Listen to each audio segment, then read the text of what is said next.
good afternoon and welcome back again to my vlog. Hindi muna tayo magbuhay bukid ngayon kasi nandito ako sa Tapon.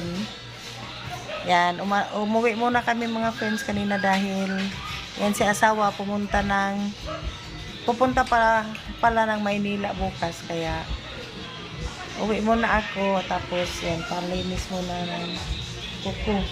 Kasi kawawa na yung kuko ko sa bukid. Daga bukid na yun.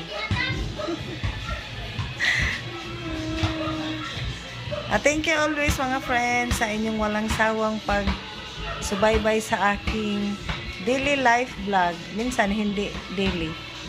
Once, minsan yung lakang-lakang. Keep on watching lang mga friends. Morning mga friends, nandito pa rin ako sa bahay. Yan, si Ali nanonood na ng TV. Lino? Hello, what na sound? What na sound?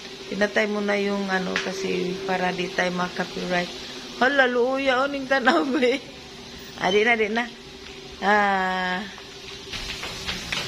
Mga friends, prepare kami para sa aming almusal. Yan, nakapagluto na ako ng ampalaya. Tapos yung mga boys magkilaw sila ng pusit.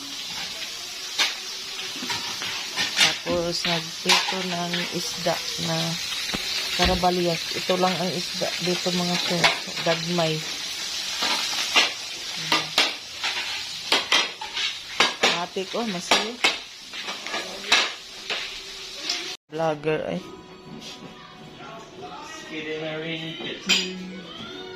Kainan na. A few minutes later. Friends, nandito pa rin ako sa amin, sa Tapon. Marami akong pinapagawa. Ko yung mga bubong na kasi pag umulan, yan tumatagas, kaya naghanap muna ako ng gumagawa. Yan si Tagalog. Tapos pina-repair ko rin yung mga nasira na mga upuan ba. Kasi pag may nag-upa, niraraking nila. May mga na nagkabalik ko. Kaya para ma-maintain yung pangrintahan ba na walang sira. Pang pang kabuhayan to na. Tapos may nag-upa na naman ng mga table. Yan si manager. Humanag pulong agbiyabas? Pira po. Tanggalan ko rin ng mga sanga yung bayabas kasi umaakyat sa bubong. Wa pa man to.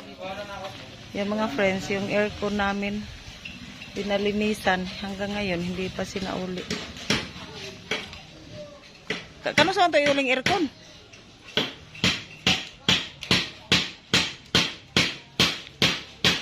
Mayang hapon pala mga friends, mga alas 4, pupunta kami ni Angelo sa pupunta kami ulit sa bukid. At yan, hindi nyo muna makikita si asawa sa mga vlog ko mga friends kasi nasa Maynila na siya at bukas ang alis niya, mag-join sila sa China. Kaya si Angelo muna ang aking driver. Pupunta kami doon. Kani untang mga bonbon Jill tapok. Ipakuan half day siya ba? Half day. 2,000 years later. Sinatid na yung aircon. Yan, makapagpalamig na rin.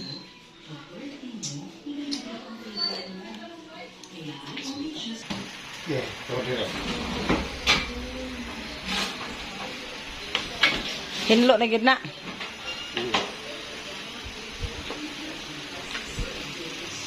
Wait for a minute. Butangan pa?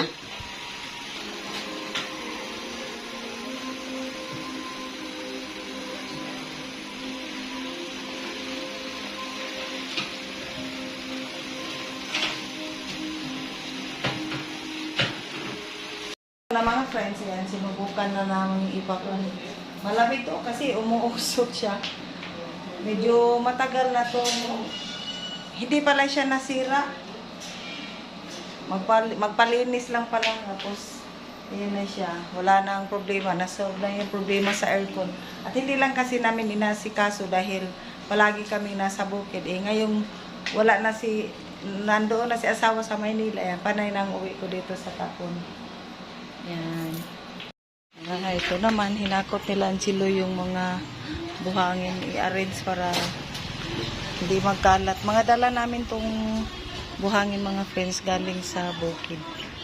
Kasi pag umuwi kami, yan, umaalog-alog kasi to, kaya kailangan siyang may pabigat. Kaya dala na lang kami ng buhangin to, yung uwi namin dito.